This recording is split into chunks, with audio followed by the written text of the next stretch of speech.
What's up YouTube? I'm making this video for anyone having the same issue as me, what I did and what I recommend.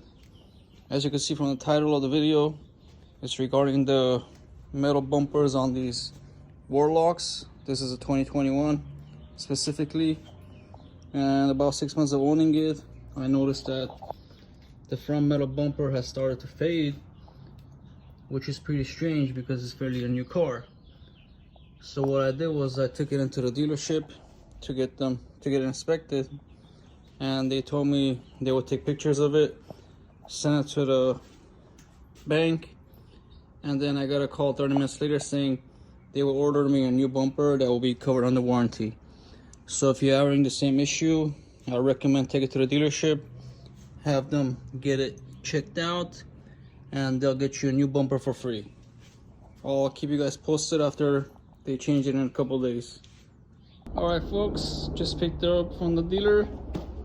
Got the bumper replaced. No more fading bumper. So yeah, if you have a Ram 1500 with the metal bumpers that's fading, I recommend you take it to the dealership to get it replaced under warranty. Here's a close-up of the bumper. No more fade. Hopefully this video helps you out, and thanks for watching.